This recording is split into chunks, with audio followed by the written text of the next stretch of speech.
Yo, salut tout le monde, ça fait une fête 4 à l'appareil, j'espère que vous allez bien. Aujourd'hui, on va s'attaquer à une nouvelle review d'une saga intégrale, et ça sera Grim Reaper. Grim Reaper aux éditions Kana, qui est un manga de Hirono. Hirono qui est donc une mangaka, voilà, une femme, qui s'est lancée dans sa première œuvre manga, et il lui a été commandé un manga de Dark Fantasy. Alors, est-ce qu'elle a bien fait ça? Je vais quand même vendre la mèche en vous disant que oui, ce manga de Dark Fantasy est plutôt de bonne qualité, de bonne facture. Que ce soit au niveau des dessins, que je vais un peu essayer peut-être de vous présenter ici comme ça vite fait sur une ou l'autre, comme ça, petite couverture, ou voilà, petite page qu'on puisse voir comme ça, hop là, dans le premier tome, voilà, comme ça je vous spoil pas l'histoire trop lointaine de ce manga, voilà, plutôt de bonne qualité. Donc au niveau des dessins de Grim Reaper, voilà, donc que ce soit au début ou à la fin, le style de dessin reste à peu près similaire, et c'est une série quand même plutôt grosse au final parce que le dernier volume est quand même sacrément copieux, il fait presque 300 pages et là on a des formats classiques de 180 pages, donc ça a beau être 6 tomes mais c'est quand même pas mal de lecture et c'est assez intéressant, surtout qu'il y a quand même pas mal de dialogues dans l'histoire. Pour s'intéresser à l'histoire, on va suivre les aventures de Sian et de son groupe d'aventuriers qui va se former dans les mangas. Au fil des mangas, il va y avoir de plusieurs membres qui vont être recrutés, on va dire, au fil des mangas. Et donc, Sian va donc choper des pouvoirs magiques, on va dire, hein, plus tard dans l'histoire. Sans vous spoiler c'est quoi ces pouvoirs, mais ce sera des pouvoirs quand même relativement intéressants, qui sont plutôt cool. Bon, on va faire un petit point sur l'histoire quand même globale de ce manga. En fait, on a un seigneur de la mort qui menace depuis 200 ans le monde. Il est immortel dans un certain sens. Et donc ça fait 200 ans qu'il menace le monde. Et il a créé des espèces de monstres qui ressemblent à des zombies qui sont envoyés dans les villages pour dévorer les âmes des humains. En fait, les âmes que ces monstres vont stocker en eux, il va les utiliser pour réallonger sa vie. Donc voilà, en gros, il est immortel grâce aux âmes que leur apportent ces monstres qui sont envoyés dans les villages pour foutre la merde. Il a une petite équipe également d'élite de magiciens euh, monstres, enfin des espèces de zombies magiciens un peu chelous comme ça, qui ont des pouvoirs magiques, qui sont également immortels, et qui l'envoient entre guillemets en dernier recours pour un peu manipuler les populations et foutre un peu la merde, manipuler des gens pour faire des meurtres et pouvoir s'emparer de plus d'âmes encore. Voilà, donc c'est quand même assez sombre, assez dark, mais c'est du coup très intéressant aussi à ce niveau-là. Et donc Sian va donc se retrouver impliqué dans cette histoire. Il est donc en fait un chevalier d'argent. C'est quoi les chevaliers d'argent? Parce qu'en réalité, le seigneur de la mort a une sœur qui s'appelle Lemuria, et cette sœur a formé une espèce de guilde d'armée secrète pour combattre son frère, pour se retourner, on va dire, contre son frère qui fait le mal. Donc voilà, elle va se retourner contre son frère pour l'empêcher, on va dire, de foutre vraiment le gros bordel dans le pays. Donc elle va créer cette armée qui sera composée de chevaliers sacrés, et ces chevaliers sacrés auront donc pour mission de combattre les larvas, qui sont donc les espèces de zombies envoyés par le seigneur de la mort, donc de les tuer quoi, tout simplement avec des épées en argent. Épées en argent qui ont donc un impact sur les larvas, un peu comme si c'était des loups-garous, dans un certain sens. Mais ces épées en argent n'auront pas d'incidence contre les, on va dire, soldats d'élite du Seigneur de la Mort, ni contre le Seigneur de la Mort lui-même. Il faudra donc trouver un autre moyen pour réussir à vaincre ces soldats d'élite et le Seigneur de la Mort, moyen qui va devoir être utilisé via différentes stratégies. Donc ça c'est assez cool.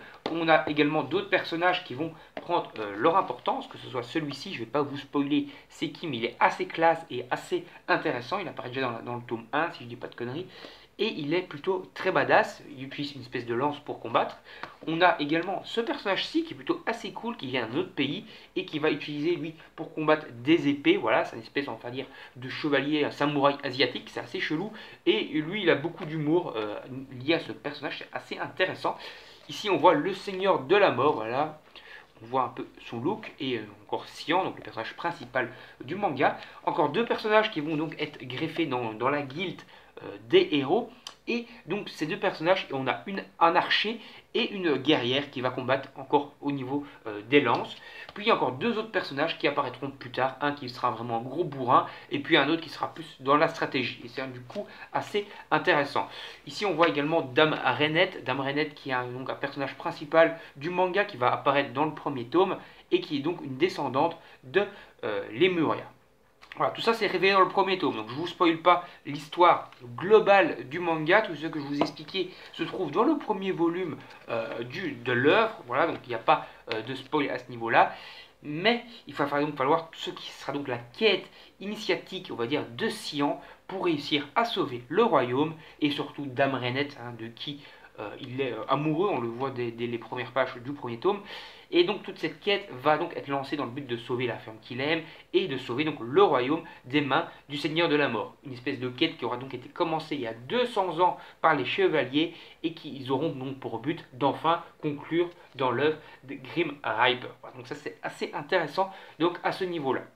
Pour en revenir à autre chose, on a également donc des combats qui seront assez intéressants, c'est-à-dire en fait on a des combats dark fantasy à ce qu'il appelle la Seigneur des Anneaux avec des arcs à flèches et compagnie, mais ils sont quand même assez cheatés, c'est-à-dire que tu as des personnages qui sont capables de sauter de toit en toit à la Naruto, qui sont capables de tirer des flèches, qui peuvent limite traverser des murs de briques de 20 cm. Tu as des personnages qui peuvent attaquer à main nue et limite exploser un mur d'un coup de poing.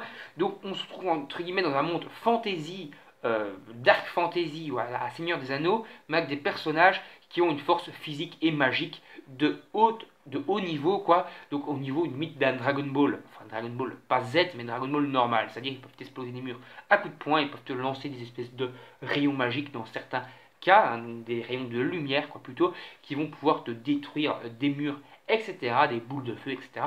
Donc des pouvoirs assez cheatés qui vont donc avoir une incidence sur les combats, qui seront donc du coup un peu plus épiques que du simple Dark Fantasy. Ouais, tu vas avoir pendant les combats des murs qui s'écroulent, etc. C'est quand même relativement cheaté et c'est plutôt bien foutu.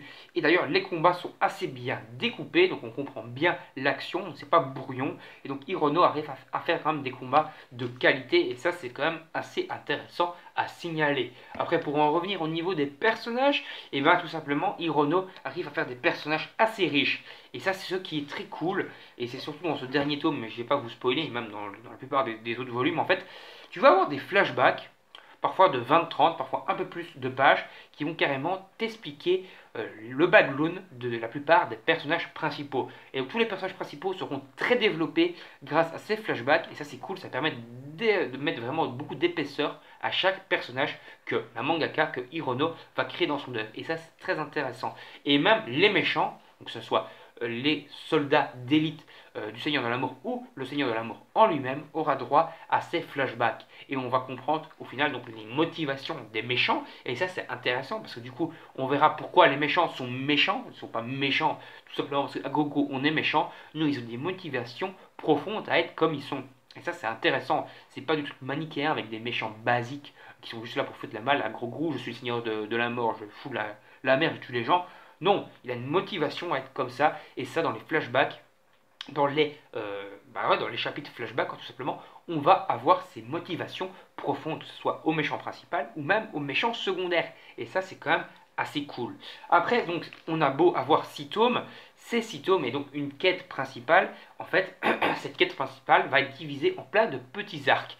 Petits arcs qui vont en fait se trouver dans chaque ville que nos héros vont visiter. Parce qu'ils vont aller dans plusieurs villes, et là ils vont affronter soit des larvas de base, soit se retrouver contre des soldats d'élite du Seigneur de la Mort qui foutra de la merde, soit tout simplement contre des espèces de tueurs un peu chelous, tueurs en série ou quoi, qui foutront la merde dans les villes. Donc chaque ville aura sa petite quête, son petit arc, qui parfois durera que 50, parfois 100 pages, parfois 150 pages, mais tout ça va se goupiller dans la globalité de l'œuvre principale qui sera conclue au final dans ce 6e tome, qui sera quand même vraiment l'un des meilleurs tomes, vraiment riche en révélations, riche en baston, riche en combat et riche en émotions surtout. Voilà, donc en gros une œuvre que je vous conseille, une œuvre en seulement 6 volumes. Il y a un coffret qui est sorti qui comprend les 6 tomes qui coûte une quarantaine d'euros, et moi je ne peux que vous inviter à acheter cette œuvre parce qu'encore une fois c'est une œuvre que j'ai adorée, et donc je ne peux que vous inviter à vous la procurer parce que c'est vraiment de la très bonne qualité. Je ne même pas 40 euros, je crois qu'on peut avoir les 6 tomes pour 30 euros. Et ça c'est vraiment, c'est pas cher quoi, tout simplement pour 6 tomes qui reviennent à peu près à 5 euros pièce. 6 tomes de qualité, aux éditions donc d'Arcana. N'hésitez pas à sauter sur Grim Reaper. Donc on va s'arrêter là, c'est donc un manga que je vous conseille vraiment très largement. N'hésitez pas donc à donner votre avis dans les commentaires si vous avez déjà lu Grim Reaper, si vous aimez ou pas. Donnez-moi également votre avis sur la vidéo en règle générale, si vous avez aimé la vidéo. Si pourquoi pas je vous ai donné envie d'acheter ce manga, n'hésitez pas à le dire.